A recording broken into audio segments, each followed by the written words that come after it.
Are you serious? Are you serious? Well, we're very serious, and we want to talk about what's going on right now. Hang on. We want to see exactly where we are right now with everything going on with the storms. Hurricane Erin is coming. And I want to get out ahead of the National Weather Service a little bit because they seem to drag their feet on preparing the people. Let me tell you about that, and we'll hear from BP Earthwatch as well. First of all, let me put a shout out, if you guys don't mind, for www.pastorpaulgold.com. That's www.pastorpaulgold.com.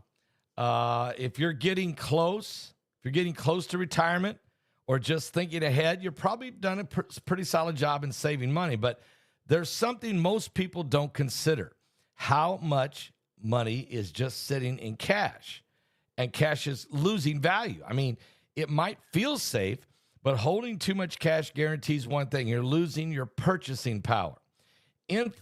Inflation will eat away at it, and the dollar's value just keeps slipping. That's why more people are looking at real assets like physical gold. That's right, gold and silver, to protect their savings. And one company that makes it easy is Noble Gold Investment.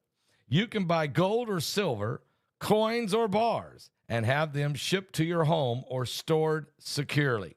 It's a smart way to convert cash into something that actually holds value. Noble Gold is fair, transparent.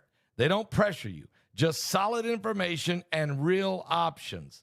Go visit them right now. You can click on that link below the video. Go to www.pastorpaulgold.com or call them on the phone at 877-646-5347. You'll be glad that you did. Guys, so, and planet, warning, planet Earth. I'm telling you right now, planet Earth, be careful. This webinar that we're doing, it's this coming up on Friday, August 29th.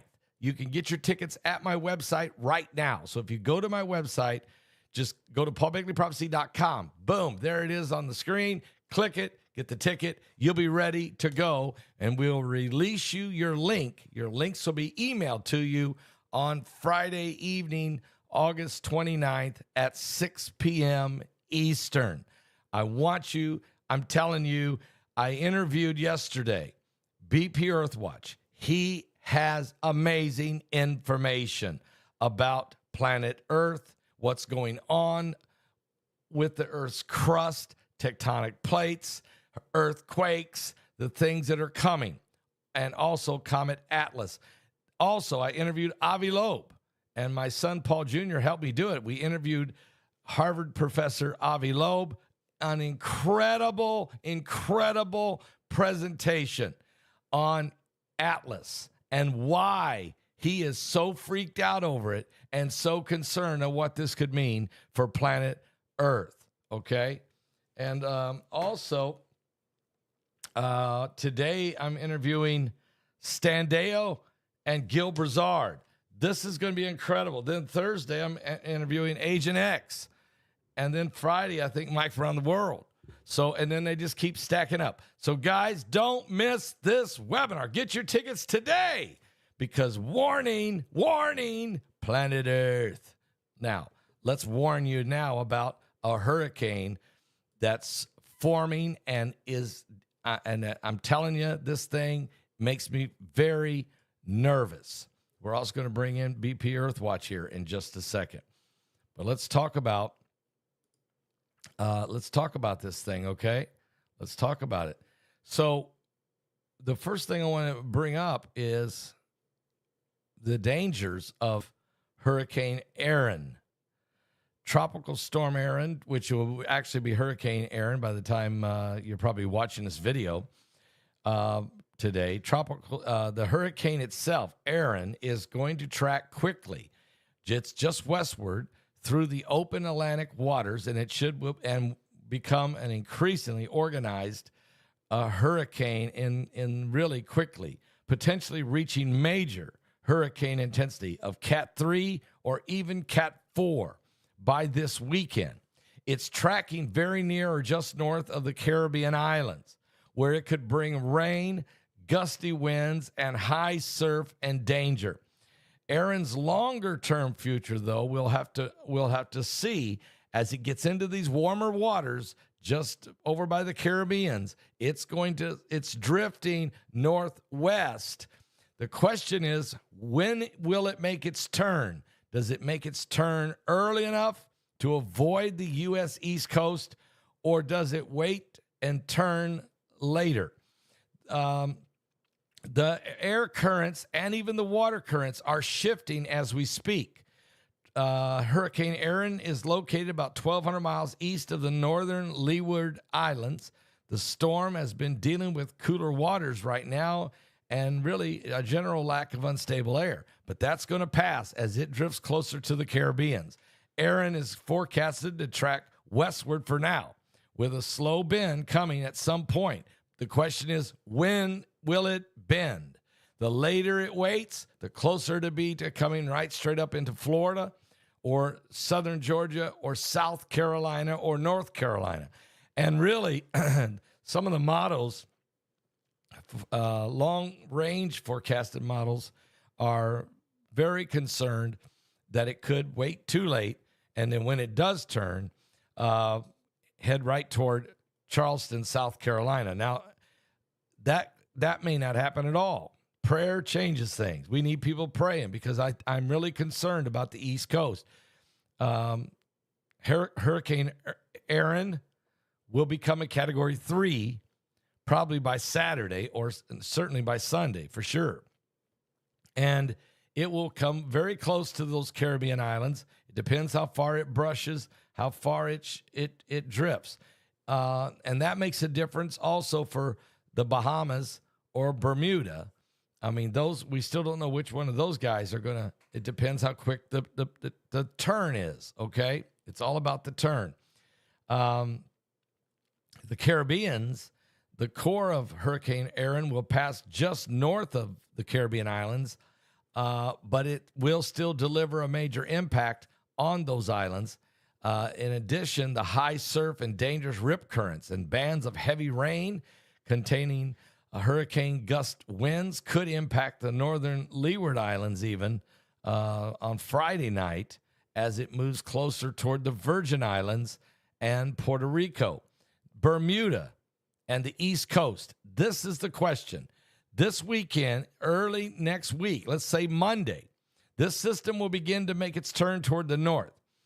If it does, then it could go right toward Bermuda and then hook right and avoid the East Coast. But if it drifts too far and keeps drifting and getting bigger, it will then, when it will turn, but when it does it go straight for the East Coast?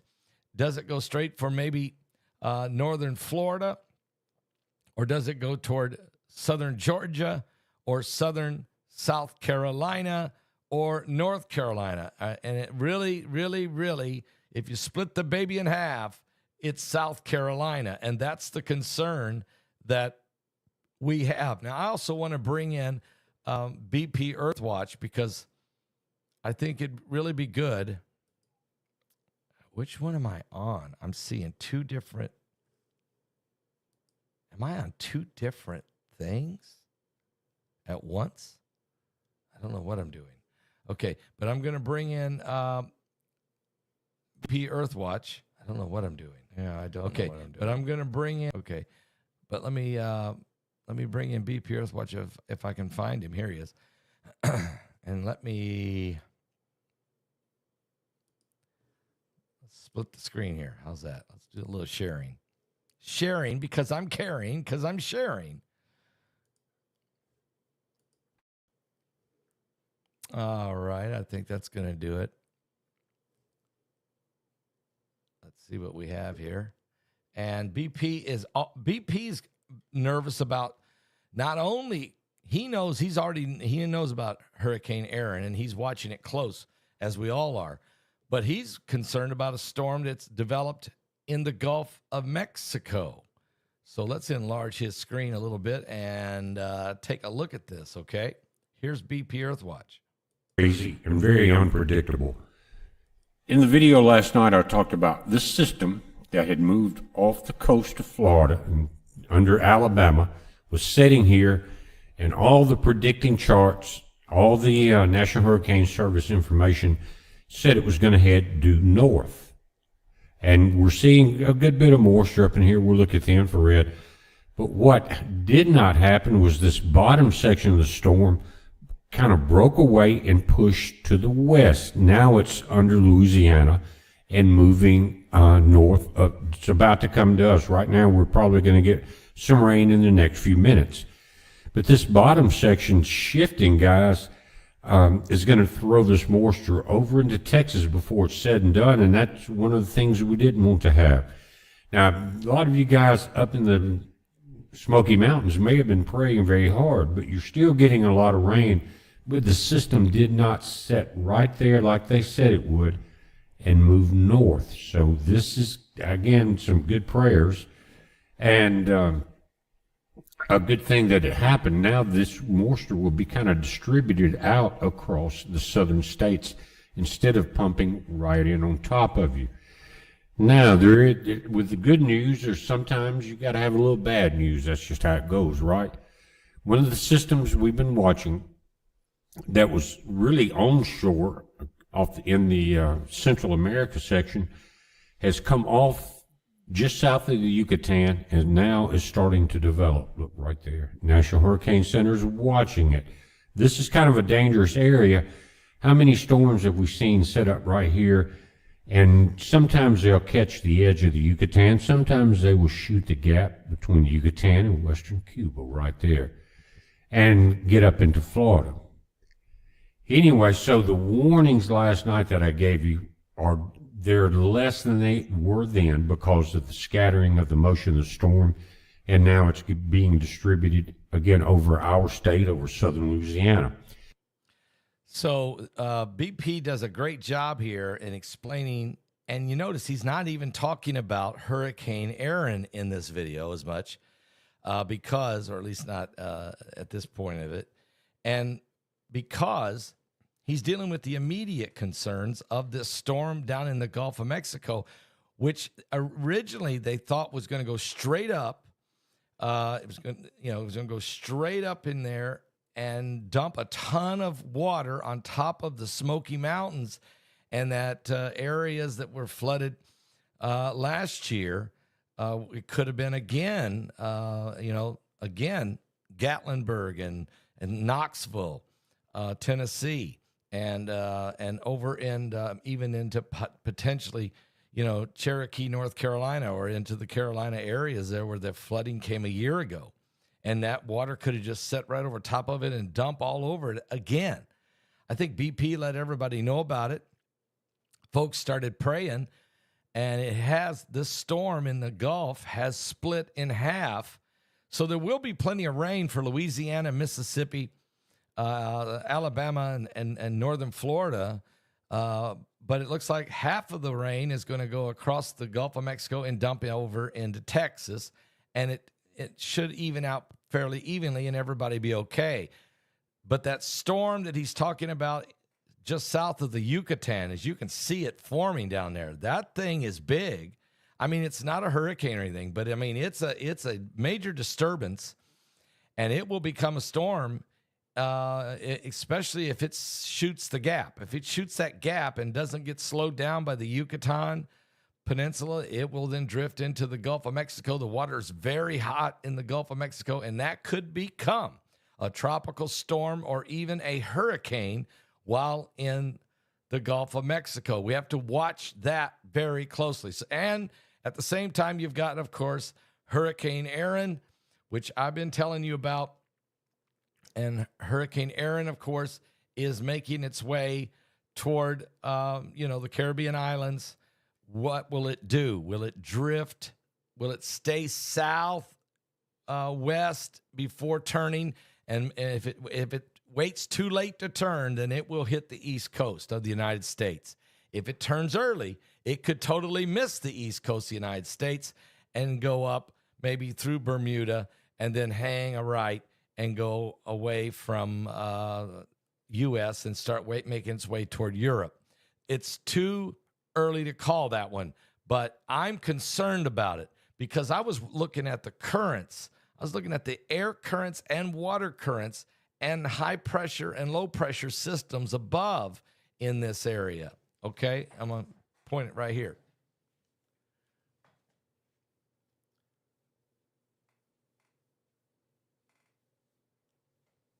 If that area right there, if it doesn't, at the current moment, I'm very nervous that this storm drifts, gets into that, and really gets a ton of energy. The water's warm, there's a high pressure system, and the currents are shifting. And part of it is because of this storm that BP's talking about. I'm going to show you this again because of what BP's talking about, okay? And that's this. This storm down in the Yucatan, south of the Yucatan Peninsula, did I take it off the screen?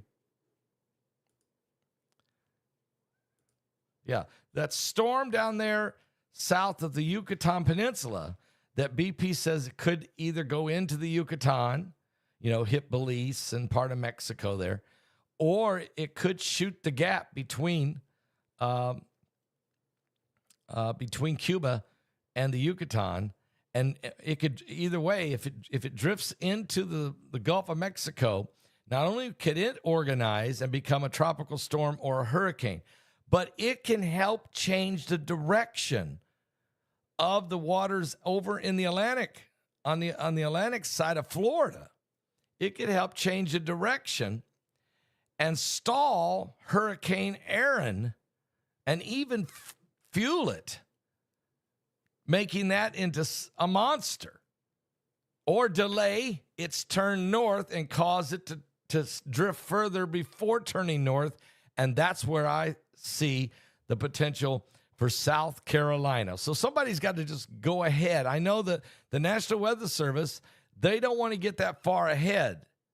They're not even talking about the storm south of the Yucatan. Nothing about it. BP Earthwatch is.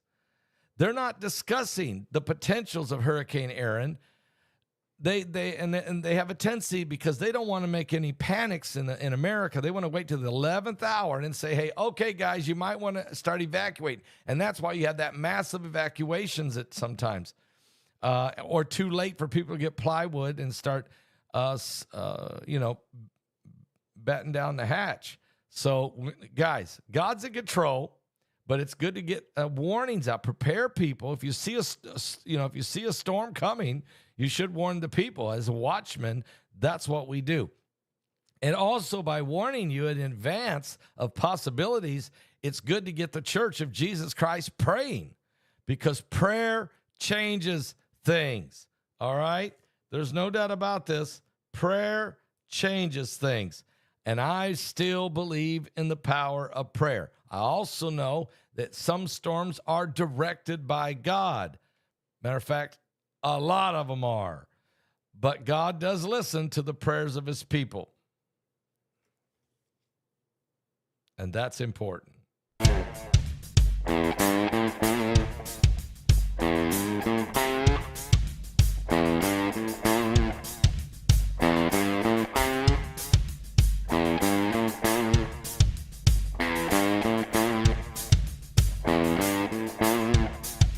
The earth can shake, the sky come down, the mountains all fall to the ground.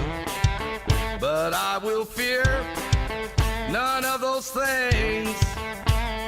Shelter me, Lord, underneath your wings. Dark waters rise, the thunder pounds, the wheels of war are going round, and all the walls are crumbling.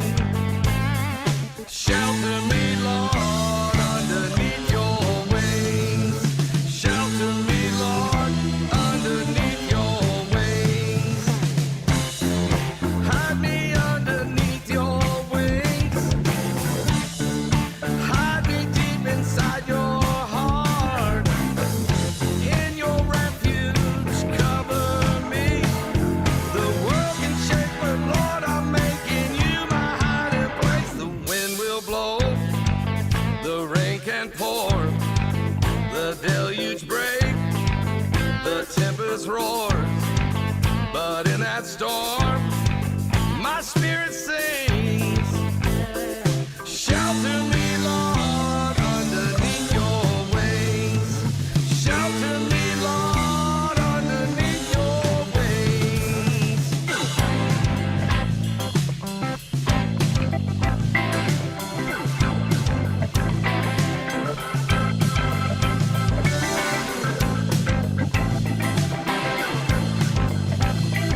You call for me someday when time no more shall be. And I say, death, where is your sting? Shelter me, Lord, underneath your wings. Shelter me, Lord, underneath your wings.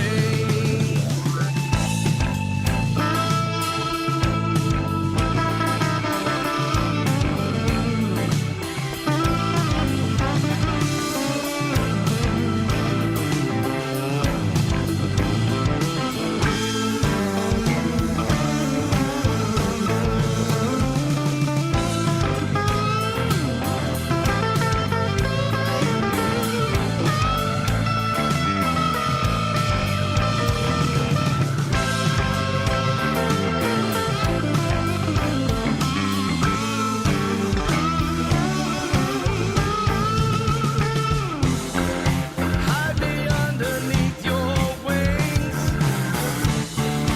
Hide me deep inside your heart. In your refuge, cover me.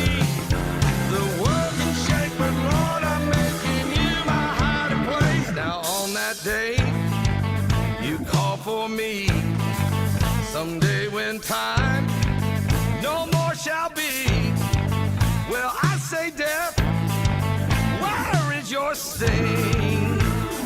Shelter me, Lord, underneath your wings. Shelter me, Lord, underneath your wings. Shelter me, Lord, underneath your wings.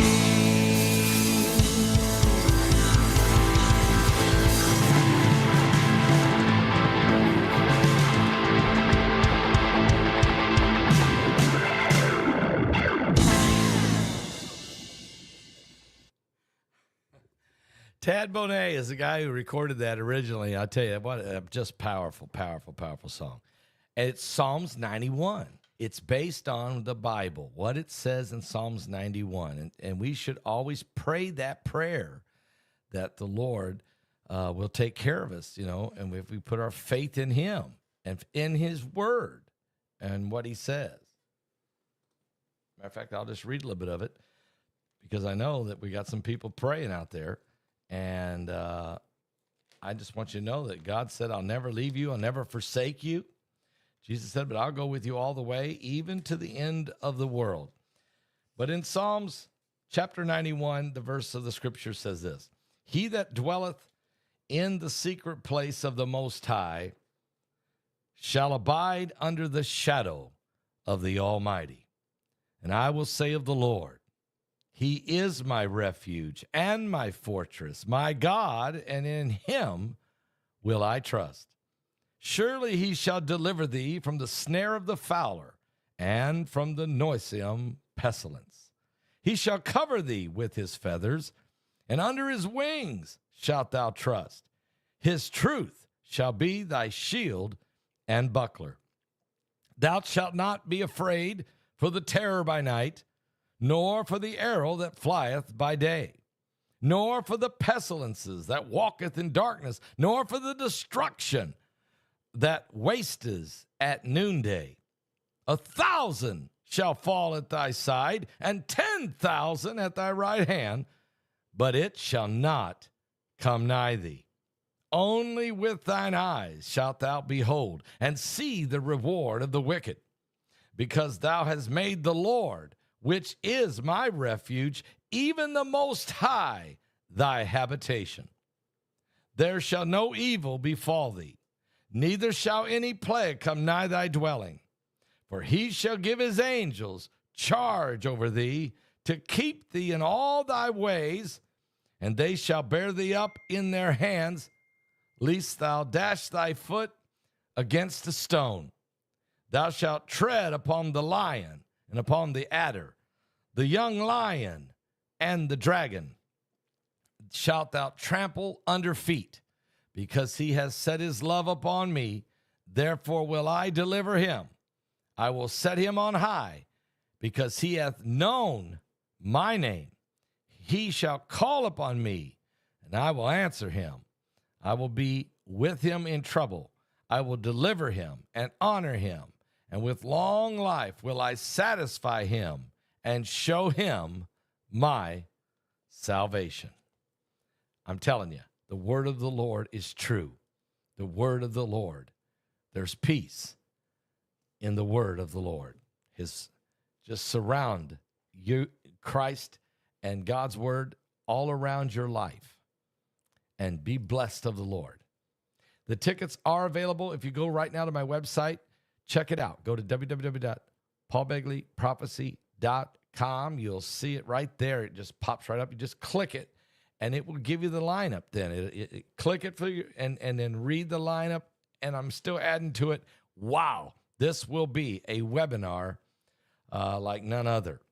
And so we'll be talking about it more. It's coming Friday night, August 29th. Friday night, August 29th. Do not miss this webinar. I'll be back, guys, with more current world events and how they relate to biblical prophecy. We're truly living in the last days.